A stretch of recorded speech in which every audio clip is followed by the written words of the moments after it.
Welcome to Stories from the Center of the Universe, the podcast about the human experience.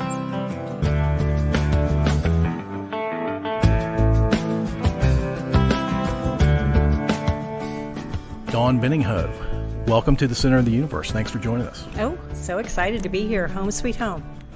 Home sweet home. You live here now. I do. Where are you from originally? Originally, I was born in Ohio. Okay. Transplanted to Florida and whipped up to Richmond and Ashland. I've now been here. My son is 38, so that's the way I always have to look at it.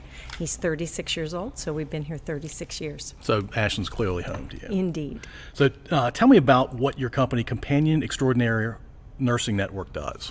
Well, we're a home care company, and through home care, we are actually go into patients' homes. We call them clients, but we go into someone's home, but we also go in if they're at a nursing home or a hospital, and we give them what we like to say is TLC. So that tender loving care, that extra piece, that little bit of something special. We help families, because now blended families are at home so much. We help give them respite time. They can go grocery shopping, they can read a book, they can just do whatever it is that they need to do, anywhere from 1 hour to 24 hours. We have literally lived in with clients who did not have families in the area. And so we help them do everything from bathe and feed them, and we've had patients on ventilators. So we really do, for the most part, anything that you as a person need assistance with. Anything a family member might do, or a medical professional would do. Absolutely. How did you get started in this business? Well, people ask me that all the time, and my dad had Parkinson's and Lewy body dementia that goes with Parkinson's.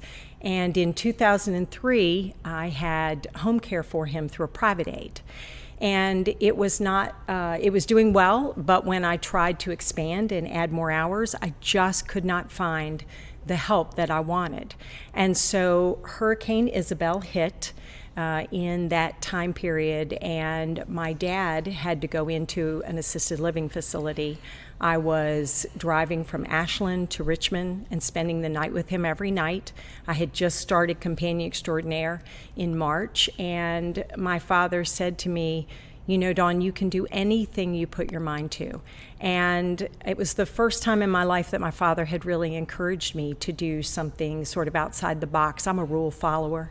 And so being able to do that made a big difference. So I went to Hanover Courthouse, put down $10 on that great, big, huge book that they used to have where you signed your name in, and Companion Extraordinaire was born. Very cool. That's a great story. And what you do is work that I think is amazing. I don't know how you do that on a day in and day out basis, or the folks that you work with. It's just really hard work, but it's so heartful, so rewarding and important work to do, especially the respite part for the family. And so the people that work for you, with you, special people, obviously. Yes. How do you find those folks? Well, number one, I'm pretty particular. Sometimes they call me the general. Nice. And so I really want to have people who work with us who I would want to have care for myself or my family. And so for me, we have our own training center, our own school, personal care aid class, certified nursing assistant class, medication aid classes, just anything that can help someone who might want a career like this to really be able to see how it's done right. So much since COVID, we have gone online with everything, but I refuse to go completely online. All of our skills are still done in person, because I don't think you can learn how to lift someone safely or give them a bath from a video. You need to be able to feel and touch and understand when someone hurts. Or today, I went to a family, and a 43-year-old has a disease that no one can figure out. And the mother just cried. She's a nurse. That's what we're born to do. We help people, we fix people, we take care of them. And so the people that we hire, it's difficult to find that right person, special people, because sometimes people think that this is what they were meant to do, but when they really get in the home, it's not just doing things for people, it truly is being a companion. And that's why I named it Companion Extraordinaire, because you really do have to understand a human and what our needs are and why you're there. Yeah.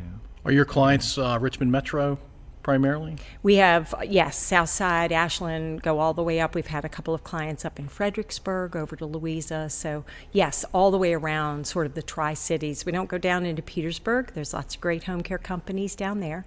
But when I started, I was the 110th home care company in the state of Virginia. Oh, wow. Yes, and there are now over 1,800. So that tells you it's a huge difference and how home care has just exploded. All of the predictions are that in the next 10 years, home care will increase by 125%. Wow. Baby boomers, I guess. Yes, Yeah. exactly. Yeah. So you have a building not far from us. I do. What happens in that building? That is our offices where, for the most part, the aides are able to come in and get their paperwork, pick up paperwork, find their schedules for the week, but is the hub of what we're able to do.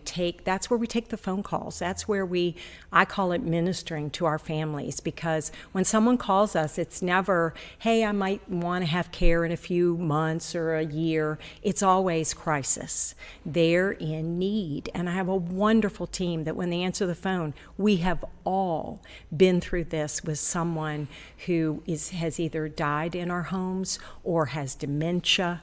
And so it's such a caring team. They get it. They understand. And so we spend a lot of time on the phones just ministering to the families when they call. Wow. Biggest challenge that you've had so far since you've been running this business? In the past 18 years, COVID's actually been our biggest challenge. I never really had too terribly many before then, but COVID just changed everything. I just gave up my flip phone a year and a half ago, so to have to sort of light speed ahead into the future to really make everything online and let everybody work at home, and how does that work, and just to have to do expenditures for all of the protective equipment that we needed. And as healthcare professionals, we're still having to do that. Everyone still wears masks. Everyone still has to protect themselves. I'm still COVID testing all of our employees. I mean, it has been truly the single most identifying mark for us as a company, and whether or not we could really cut it. Could we make it? And I want to say that, once again, our employees stepped up.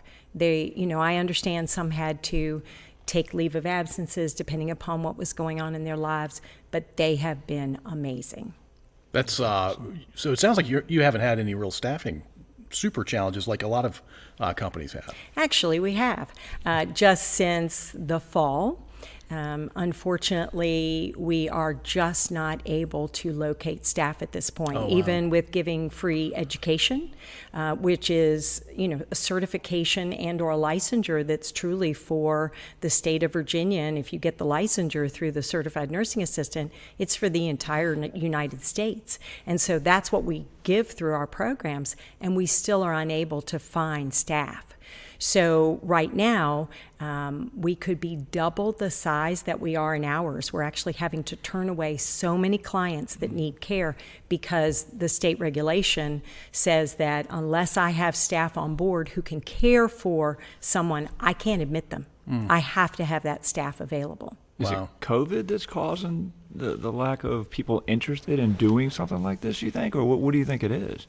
Well, I have my own personal, beliefs as to what may be, but we've seen a huge downturn in the number of people applying for positions, especially since last fall. And as you know, COVID has actually come down quite significantly since January. There, of course, is the Delta variant now, which we're concerned about. But it seems to be some of the unemployment. It seems to be people going into different careers so that instead of a one-to-one contact, they can have a desk job or a computer job. So it is a sort of a bushel basket full of a number of things. How do you typically find staff when you do find them? The usual ways from your online presence. Usually staff referrals are the biggest one that most employers see. We belong to associations across the nation, and that tends to be the number one. Well, that's number 10 for us.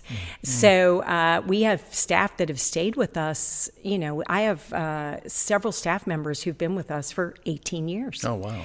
And that are in the field still caring for patients.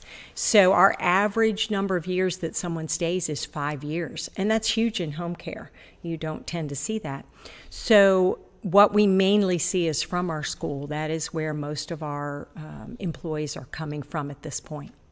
So besides the staffing challenges, it sounds like you guys are doing okay. You're through the roughest part of the pandemic. What would you say your secret sauce is? Wow, secret sauce. What a great question. I think secret sauce, and I hope people can feel this on the other side of the microphone, because the secret sauce is that I'm in the field every single day with the patients. The staff in the office is in the field with the patients every single day. There's not one person in the office that doesn't have a personal care aide certification or a certified nursing assistant or a nurse that at the drop of a hat can't go out.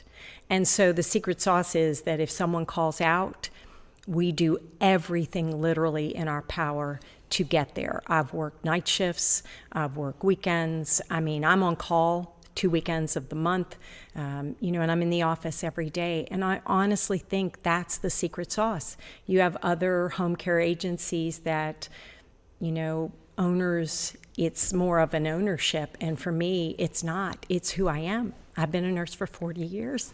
I don't know how to do anything else. Yeah. Well, it's a very important job. It is. Super important. Hugely. I think you answered that question perfectly. That's awesome. So you said flip phone a year and a half ago. Yes. And so I imagine you now have a smartphone. Not only do you have a smartphone, you also have a podcast. Mm-hmm. Tell us about your podcast. Well, we like to have seniors subjects. I have some wonderful networking relationships of people that I've met over the years. Mainly, we talk about Alzheimer's and cognitive disorders with seniors. Most people, Alzheimer's really just sort of became the buzzword about 15 years ago, and I've been a trainer for the Alzheimer's Association.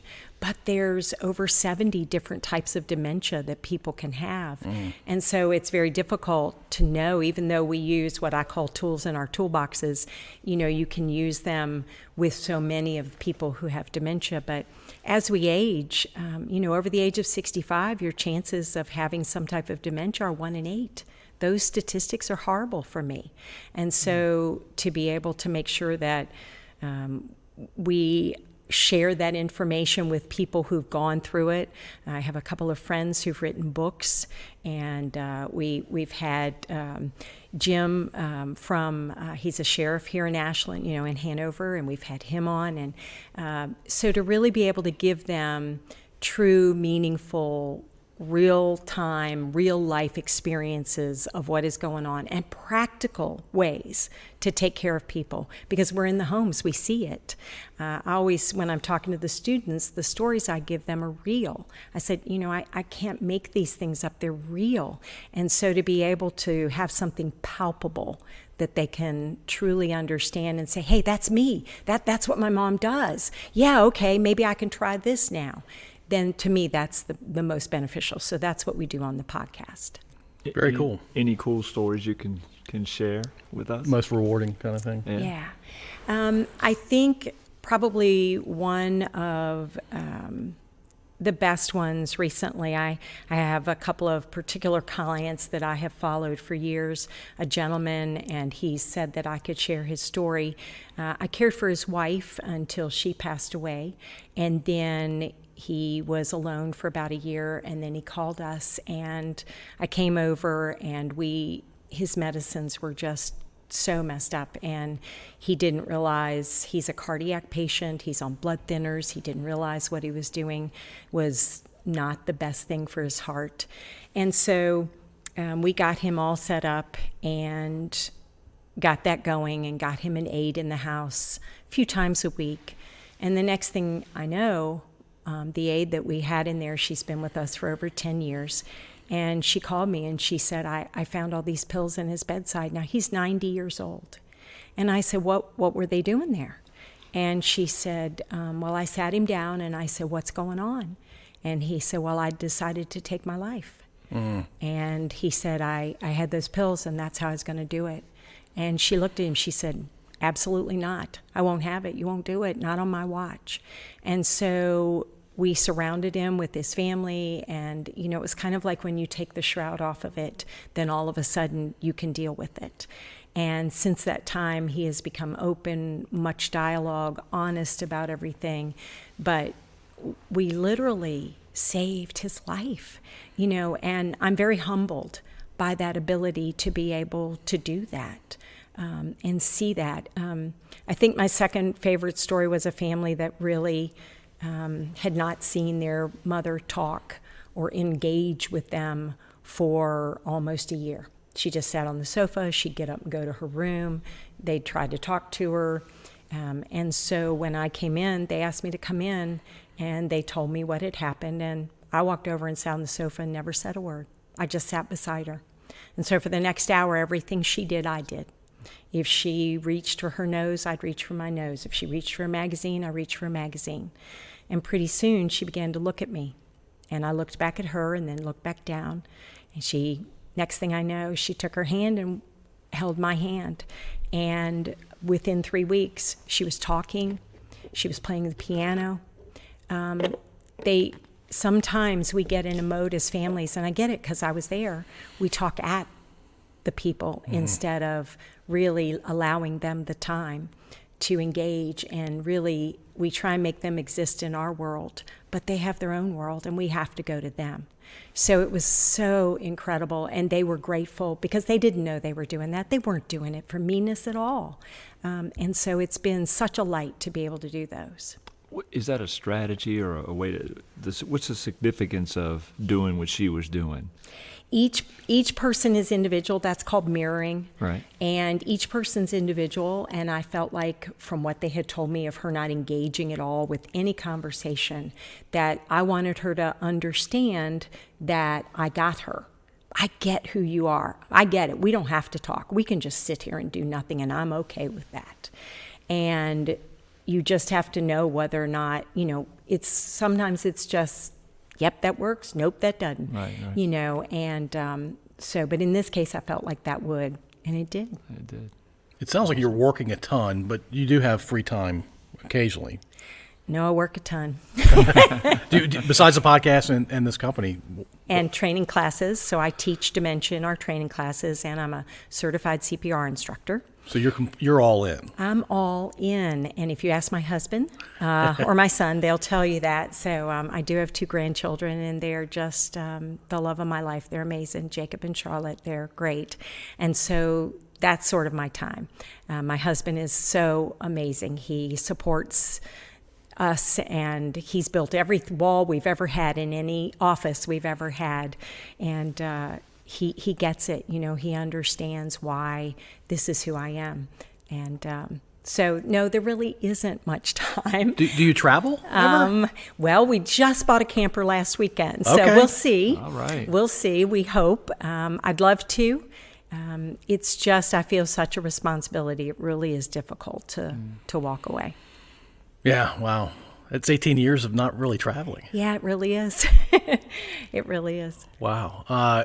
Do you live in town? I do. I live on Hanover Avenue. Okay, sure. So right up the street. I grew up on South James. Mm-hmm. Yeah. What is it about Ashland that you Oh, wow. really Well, pulls you in? when my son was 18 months old, we really felt like we wanted to be in a small area, and Slash Cottage was just getting built.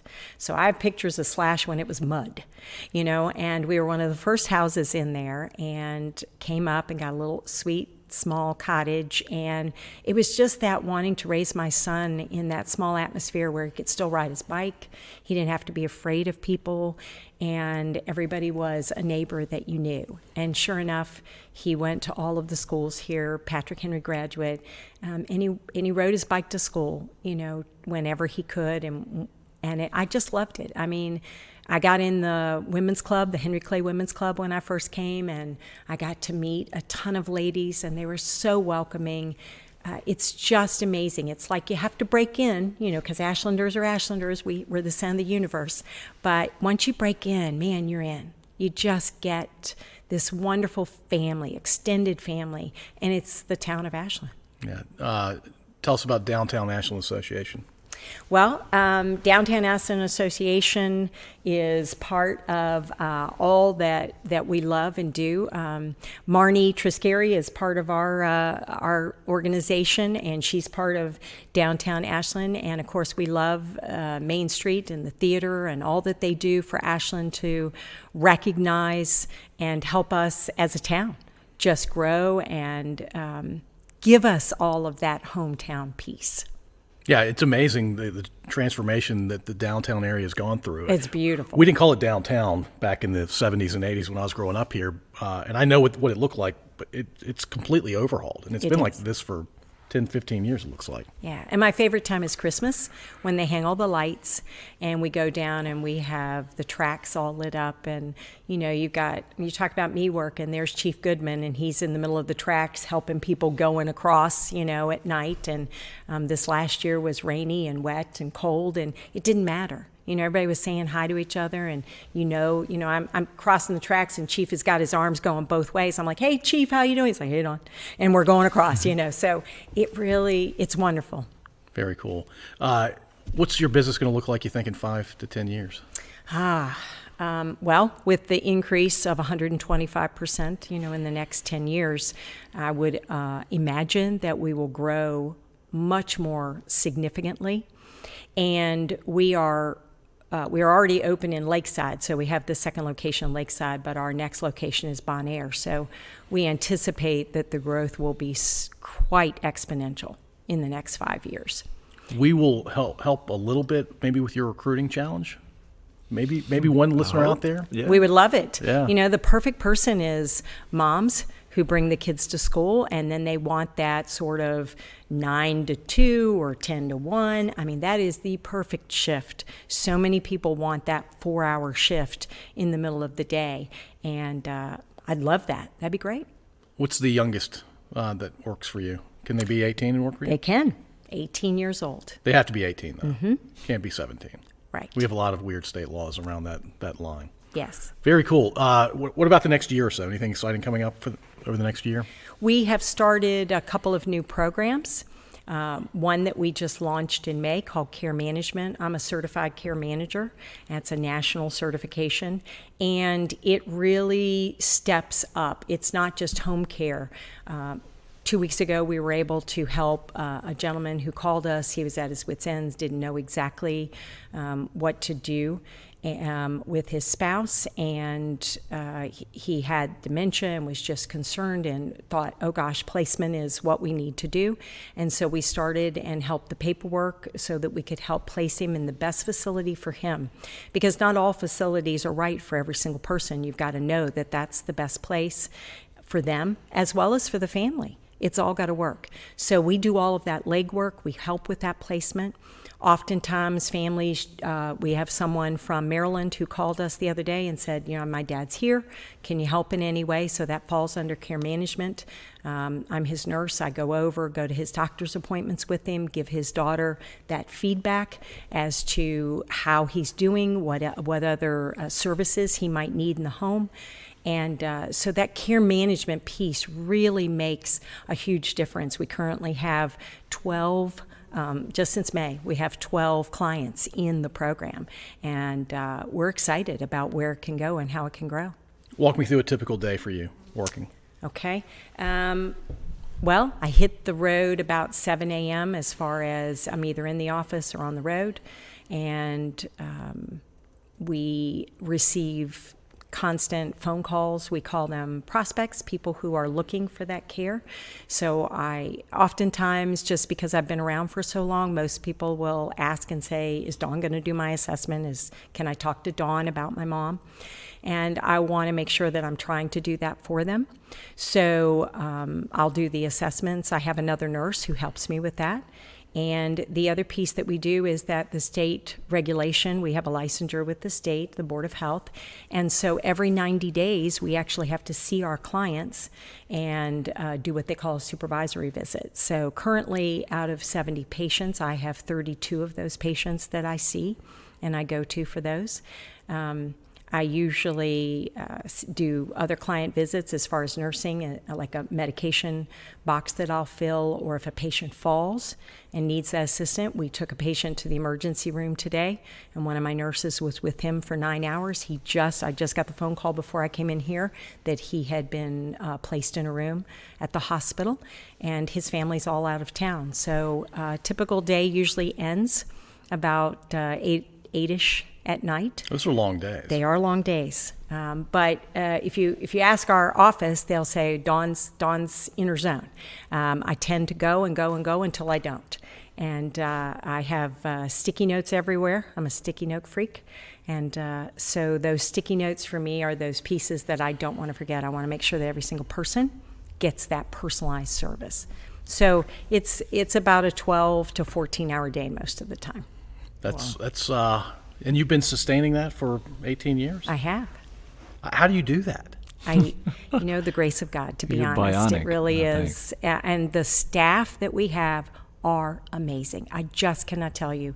The staff in the office, they are the most awesome team. Now, you have to remember, I've worked in hospitals, I've worked in brain injury facilities, I've worked in rehabs. I have worked in numerous areas, and this is the best staff we have ever had. There's 11 of them in the office, and there is just nothing I can do with that. They make my life amazing, because I couldn't do it without them. Wow, that's amazing. So you have clients that are elderly typically, and so there is loss of life. How do you and your staff deal with that? Well, twofold. Hospice, we always recommend that someone has hospice come in, and then we do what we call come alongside a hospice. Whatever the family needs to support, oftentimes we'll do night shifts so that they can get a good night's rest or during the day. And then for us, it's usually very difficult. I say it's that we're the silent grievers, because once the shift is over and they've passed, and they actually pass in our arms, we're right there with them so often. And you've been with them for so long. But sometimes even in a short moment, a week or two, you can really get close to a family. And so we have a chaplain on staff and his wife. So we have a ministerial team, and they reach out to them and help them and give them that support. We also offer counseling. There is a counselor that we use quite often, but we have multiple areas that they can go to if they need that.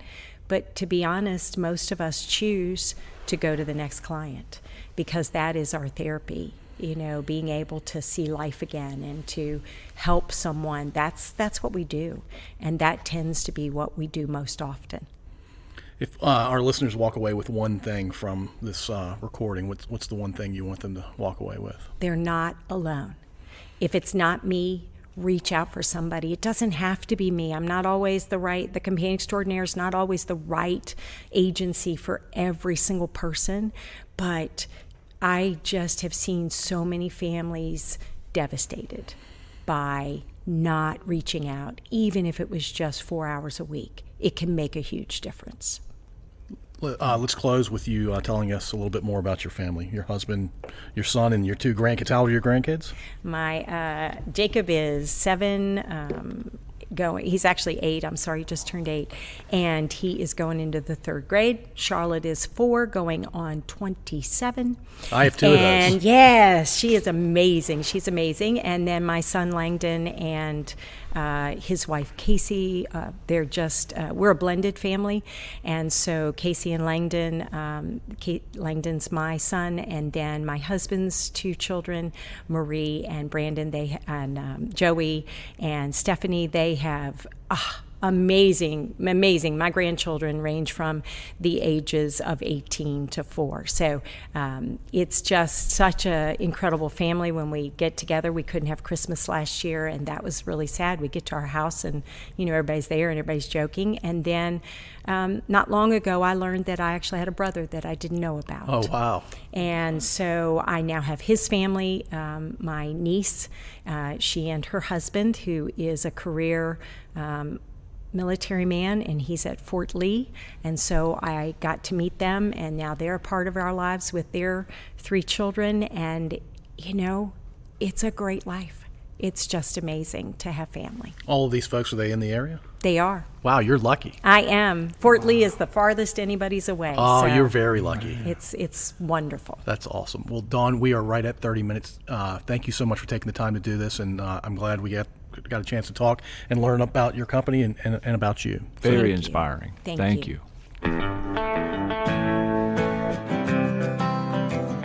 Thank you for listening.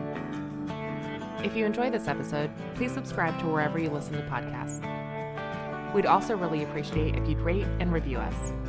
You can find us at scodupodcast.com.